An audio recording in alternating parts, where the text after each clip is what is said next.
بسم اللہ الرحمن الرحیم۔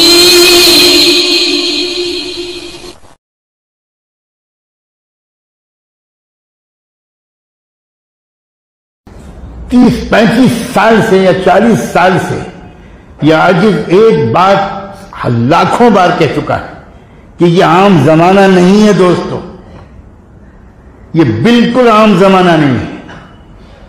دجال کی آمد قریب ہے، ظلم سے پوری زمین بھرتی چلی جا رہی ہے اور ابھی اور بھرے گی۔ یہ وہ زمانہ ہے، سوچ سمجھ کر جینے کا زمانہ ہے، سیکھ کر جینے کا زمانہ ہے، پوچھ کر جینے کا زمانہ ہے، چمٹ کر جینے کا زمانہ ہے، کسی اچھے رہبر کی رہبری میں جینے کا زمانہ ہے۔ یہ اکیلے اکیلے بے خبری کے ساتھ جینے کا زمانہ نہیں ہے۔ یقین نہیں آئے گا تو آپ پچھتاؤ گے۔ قسم کھا کے کہہ رہا ہوں کہ یہ اس طرح کا زمانہ نہیں ہے جیسا عام زمانے ہوتے ہیں۔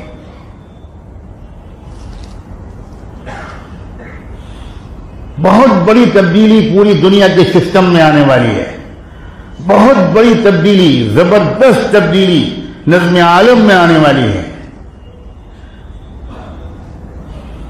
اور اس بہت بڑی تبدیلی سے پہلے اس امت پر سخت ترین حالات آنے والے ہیں۔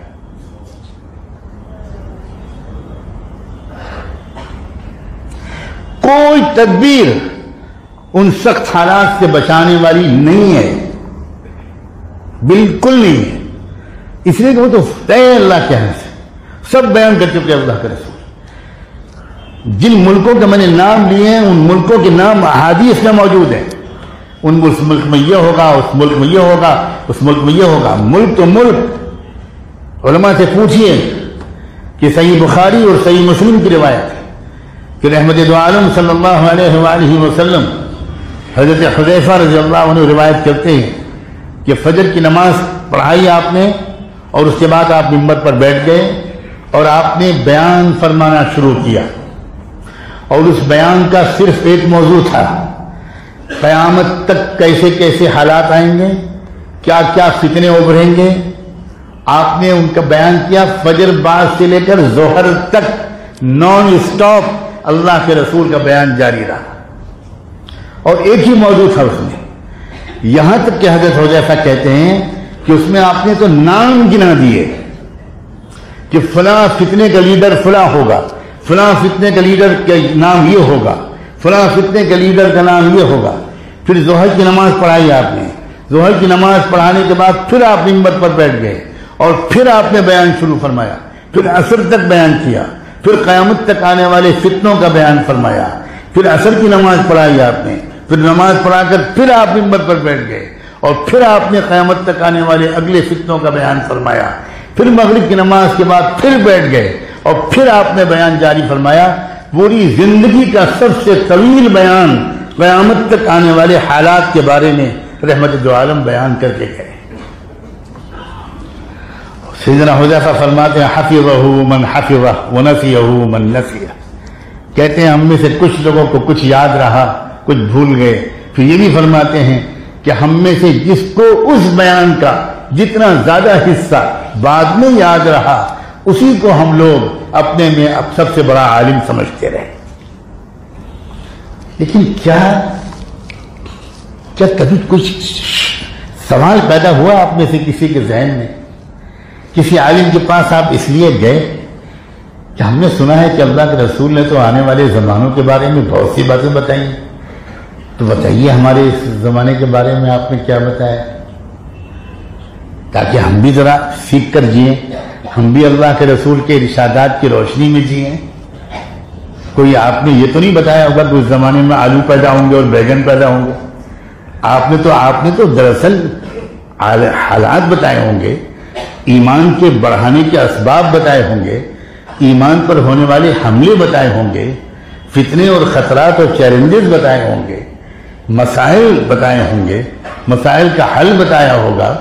تو بھائی ہمیں کچھ رہنمائی تو ملے، ہم اس طرح شعور کے ساتھ جئیں، سمجھداری کے ساتھ جئیں، کوئی نصب العین ہو ہمارا، کوئی مقصد ہو ہمارا۔ سب الگ الگ زندگی گزار رہے ہیں، ہر ایک کا اپنا صرف اپنا فیملی کا مسئلہ، بزنس کا مسئلہ. پھر ہم امت کیسے ہیں؟ ہم امت تو بالکل نہیں. بھیڑ کا نام امت نہیں ہوتا. 10 کروڑ انسانوں کی بھیڑ ہو اس کو امت نہیں کہیں گے. امت اسے کہیں گے کہ وہ چاہے 200 لوگ ہو 300 لوگ مگر ایک مقصد کے لیے کام کر رہے ہو، ان کا ایک مشن ہو، ان کا ایک ہدف ہو، ان کی تمنائیں ہیں، ان کا نشانہ ہے، اسے امت. ہم آج امت نہیں رہ گئے، اسی لیے اتنی آسانی کے ساتھ دشمنوں کا ہم نشانہ بن رہے ہیں. میں کرنے کے لیے آپ کو یہ بات یاد کر رہا ہوں کہ آپ ذرا سیریس ہوں، آپ ذرا سنجیدہ ہوں. معاملہ بہت سنجیدہ ہے. آپ کے گھر میں کوئی سیریسلی بیمار ہوتا ہے تو آپ اس کے علاج کی فکر کرتے ہیں یا بیان سنتے ہیں؟ ڈاکٹر سے کہتے ہیں کہ ڈاکٹر صاحب ذرا ایک بیان کر دیجئے کینسر پر، میری بیوی کو کینسر ہو گیا، ڈاکٹر صاحب وہ ذرا آج ایک بیان کر دیجئے. بیانوں سے بیماریاں نہیں دور ہوتی، بیماریاں علاج سے دور ہوتی. تدبیریں کرنی پڑتی، پرہیز کرنے پڑتے ہیں، آپریشن کرانے پڑتے ہیں. اس وقت جو صورتحال ہے دوستو بہت ہنگامی ہے. ہم اور کس چیز کا انتظار کر رہے ہیں؟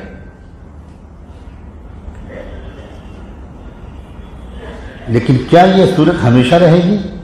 ہرگز نہیں. انشاءاللہ دن ایسے بدلیں گے کہ یہ دنیا پہچانی نہیں جائے گی. ایسے دن بدلیں گے، ہر کچے اور پکے گھر میں کلمہ داخل ہوگا، ہدایت عام ہوگی، انصاف کا نظام قائم ہوگا، پوری دنیا بدل جائے گی. لیکن یہ تبدیلی آئے گی کیسے؟ کن لوگوں کے ذریعے تبدیلی آئے گی؟ صرف یہ بات سن کر انشاءاللہ کہہ دینے سے تبدیلی آ جائے گی؟ یہ تو نہیں. کچھ حوصلے مند لوگ چاہیے، کچھ مضبوط لوگ چاہیے، کچھ سمجھدار لوگ چاہیے کہ جو طے کریں کہ ہمیں اس طرح تبدیلی لانی. سب سے پہلے ہر انسان کو اپنے اندر تبدیلی لانی. اور تبدیلی لانے کا مطلب یہ ہوا کہ اپنی کمزور عادتوں کو نوٹ کیجئے اور ایک ایک کر کے ان عادتوں کو بدلنا شروع کیجئے. کوئی مشکل کام نہیں. ایک مضبوط ارادے کی ضرورت ہے. خدا جانے کس کی نظر لگی ہے کہ وہ مضبوط ارادہ سب سے کم مسلمانوں میں نظر آ رہا ہے. میرا بہت دوسری قوموں سے رابطہ رہتا ہے،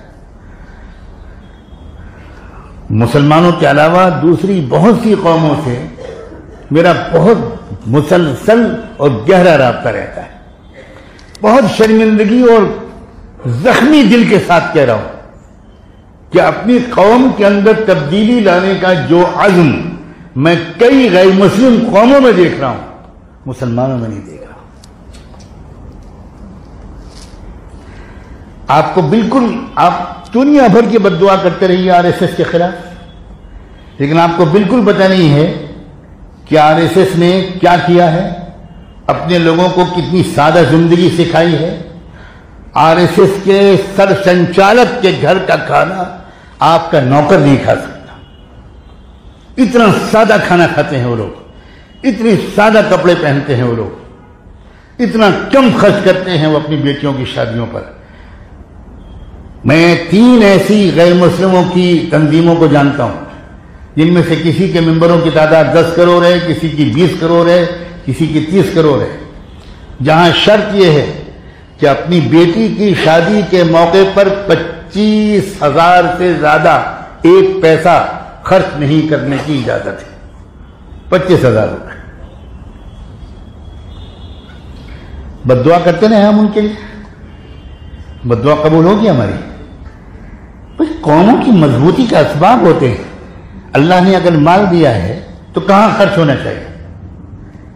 مشہور واقعہ ہے، اسرائیل کی پہلی وزیر اعظم مسز گولڈا میئر ایک عورت تھی. اس کے پاس امریکہ کا ہتھیاروں کا ایک بہت بڑا تاجر اس کی دعوت پر اسرائیل کے دورے پر آیا. اتفاق سے اس کے پہنچنے میں شاید کچھ دیر ہوئی تو وزیر اعظم کے دفتر سے اٹھنے کا وقت ہو گیا. تو وزیر اعظم نے کہا کہ آپ گھر چلیے, گھر پہ چل کر بات ہوگی. اسرائیل کے وزیر اعظم کے گھر میں امریکہ سے آئے ہوا ہتھیاروں کا وہ تاجر جب داخل ہوا, حیران لگے, چھوٹا سا گھر ہے, کوئی ملازم بھی نہیں. وزیر اعظم نے 2 کرسیاں اٹھائیں اور کچن میں لے گئی اور اپنے ہاتھ سے چائے بنائی اور کچن میں ہی کرسیوں پہ بیٹھ کر ایک کپ اس کو دے دی, اس مہمان کو, اور ایک کپ اپنے سامنے رکھ لی اور ایک کپ ڈرائیور کے لیے بھیج دی. اس کے بعد تفصیلی گفتگو ہوئی, اتنے ملین یا بلین ڈالر کا ہتھیار خریدے گا اسرائیل. جب گفتگو مکمل ہو گئی تو اس نے کہا کہ یہ تو ہماری زبانی گفتگو ہوئی ہے, کل کو دفتر میں آ کر اس کے باقاعدہ ایگریمنٹ پر سائن ہو جائے گا, تو کل آپ آفس آئیے گا, وہاں سائن ہو جائے گا. جب سب ہو گیا تو امریکہ کے اس ہتھیاروں کے تاجر نے اسرائیلی وزیر اعظم سے پوچھا کہ میڈم اجازت ہو تو ایک بات کہیں, آپ اتنے کروڑوں ڈالر کا ہتھیار خریدنے کا آرڈر کر رہی ہیں اور چھوٹا سا گھر, آپ کے کچن میں کوئی نوکر بھی نہیں, آپ نے خود چائے بنائی اور مجھ کو بھی پلائی, خود بھی پی, یہ کیا معاملہ ہے؟ تو جانتے ہیں کیا جواب دیا اس نے؟ کہا میں بھی بڑے گھر میں رہتی تھی, میں نے مسلمانوں کے پیغمبر پروفٹ محمد کی سوانح پڑھی, میں نے سیرت پڑھی, اور میں نے محمد کی زندگی میں یہ پڑھا کہ جس دن ان کا انتقال ہوا تو ان کے گھر میں جو چراغ جل رہا تھا اس میں بھی تیل ہماری قوم کے ایک گھر سے ادھار لیا گیا تھا, لیکن 9 تلواریں لٹک رہی تھیں. اس دن سے میں نے طے کیا کہ مال کو خرچ کرنا ہے قوم کی مضبوطی والی چیزوں پر, عیاشی والی چیزوں پر نہیں خرچ کرنا. اب آپ بد دعا کرتے رہیے اسرائیل کی, اور عرب عیاشیاں کرتے رہیں, اور آپ بھی اور ہم بھی عیاشیاں کرتے رہیں, بد دعائیں قبول ہوں گی؟ جواب دو نا مجھے, بد دعائیں قبول ہوں گی؟ یہ وہ تبدیلی ہے جس کے بارے میں کہہ رہا ہوں. تبدیلی یہی ہے کہ آپ کرتا تھوڑا اور لمبا کر لیجیے. میں اس تبدیلی کو نہیں کہہ رہا ہوں, میں اس تبدیلی کو نہیں کہہ رہا ہوں کہ آپ ٹوپی کا رنگ, ٹوپی کا انداز بدل دیجیے. یہ بھی تبدیلی اصلی تبدیلی نہیں ہے. ہم جن تبدیلیوں کو سمجھتے ہیں وہ کافی تبدیلیاں نہیں ہیں. مال کہاں خرچ کیا جائے گا, یہ تبدیلی جب تک آپ طے نہیں کریں گے کبھی ذلت سے نہیں نکل سکتے. وقت کیسے استعمال ہوگا, جب تک آپ اس بارے میں صحیح تبدیلی نہیں لائیں گے تب تک کبھی ہم مضبوط قوم نہیں بن سکتے. اپنے بچوں کو کیا تعلیم دیں, اپنی فیملی کو کتنا وقت دیں ان کی ذہنی تربیت کے لیے. آج کل وقت ہے بچوں کے لیے آپ کے پاس؟ کوئی میں سچ بولنے والے کچھ لوگ ہیں کہ نہیں؟ بچوں کے پاس تربیت کے لیے بیٹھنے کا وقت ہے؟ رات میں دیر سے گھر واپس آتے ہیں, بچے سو چکے ہوتے ہیں, صبح بچوں کو جلدی اسکول جانا ہوتا ہے. ماں باپ کے پاس بچوں کی ذہنی تربیت کے لیے وقت ہی نہیں ہے. کیا یہ معمولی گناہ ہے؟ کیا اس کو تبدیلی نہیں کرنی ہے؟ اس کو بدلنا نہیں چاہیے؟ امریکی صدر آئزن ہاور خود اپنے پوتوں کی تربیت کے لیے روزانہ 1 گھنٹہ نکالتا تھا. 1 گھنٹہ, اتنے بڑے ملک کا صدر. ہم کو یہ سکھایا تھا رسول اللہ صلی اللہ علیہ وسلم, یہ سکھایا تھا صحابہ کرام صحابیات, یہ سکھایا تھا ہم کو اہل بیت.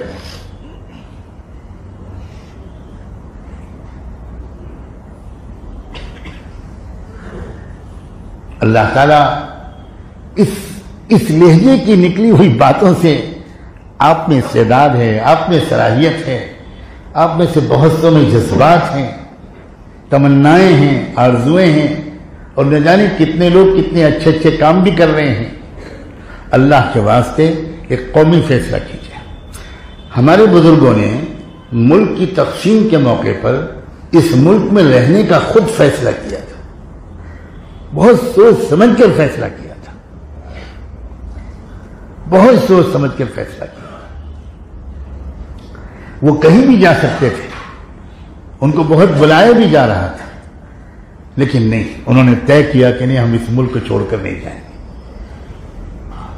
ہم اس ملک کو کفر و شرک کے حوالے کر کے نہیں جائیں گے, ہم اپنے دین و شریعت پر محنت کرتے ہوئے اس ملک میں رہیں گے, دین کی خدمت کرتے ہوئے, اسلام کے ایک ایک ادا پر عمل کرتے ہوئے, اس کے سینے سے لگاتے ہوئے ہم اس ملک میں رہیں گے. اللہ ان کو جزائے خیر دے. آج جو کچھ بھی خیر ہے یہ انہی اکابر کی صدقہ ہے. یہی دین کی محنت, یہی تبلیغ کی محنت, یہی مدارسے, یہی مکاتب, یہ علماء کی خدمات, اور نہ جانے کتنے اور اللہ کے بندوں اور بندیوں کی دعائیں کہ اللہ کا شکر ہے وہ نہیں ہو سکا جو اس ملک میں کرنے کا ارادہ تھا, وہ نہیں ہو سکا. لیکن اب جو صورتحال ہے اس میں نئے سرے سے ہم کو اور آپ کو انہی بزرگوں کی طرح مضبوط فیصلے کرنے کی ضرورت ہے.